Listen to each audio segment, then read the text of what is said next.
buhalang pagi mga lods, lumilipad dito sa kailaliman ng mundo. Ano, pwede lang natin panoorin pero bawal daw galawin. Kaya naman kailangan ko pang maghanap ng iba pang pang-ulam.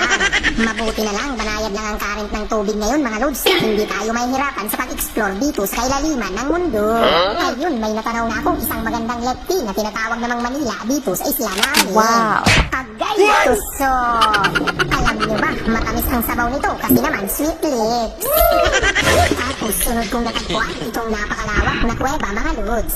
Ano, nakikita niyo naman, pasukin ko pa dahil may napakalapad na isda sa bandang unahan.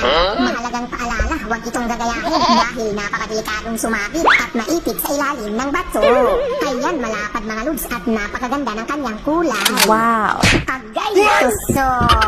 Mahirap kasi tanggihan ang ganitong isda dahil napakataba. Kaya naman ang mahiwagang swat out na dito sa Sikat TV ay para sa'yo. Idol Eddie Bautro watching from Batangas. Tapos bigla akong nagulat dahil may nakatambay na palang talakitok sa ating harapan. Grabe, kakaiba dahil sobrang bait mga lods. Wow! Agay tuso! Ang galing na puruhan, hindi siya makapalot. Malakas kasi ito magpumiglas pag off siya. Tapos napabalik agad ako mga lods dito sa kailaliman ng mundo dahil mga primera klase ang ating mga nahuhuli. Ano, nakikita niyo naman, may nag-aabang na pala rito ang pinakamasarap na labungan. Agay tuso! Alam niyo ba, ito ang uri ng snapper na laging gising sa gabi. Ano, nakikita niyo naman, bilat na bilat ang kanyang mga mata.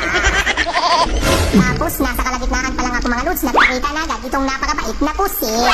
Grabe, sa sobrang bait, kusang loob pa yung lalapit sa ating bakal. Thank you, titikan na kita. Agay tuso!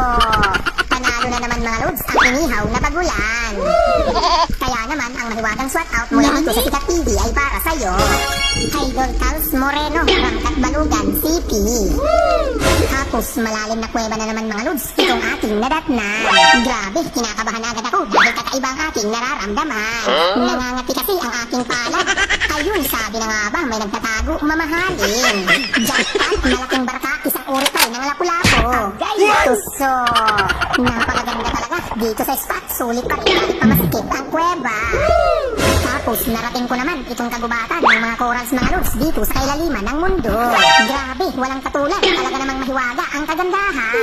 Napakalinaw pa ng tubig, kaya nga kung may hasang lang ako, pipiliin ko nang dito tumira. Naku, tika muna, baka kung saan-saan pa ako makarating, naghahanap lang naman pala ako ng pang-ulam. Kaya naman, isa-isahin ko pa sa pagsilip ang mga silong ng mga payong na corals dito. Ayan, may nakita na ako mga lods, nandito ka lang pala nagtatago. Ang pututan na paborito, pangpalinaw ng sabaw. Agay tuso! Ano, nakapasyal na tayo sa mahiwagang mundo mga lods. May libreng baon pa, sabaw.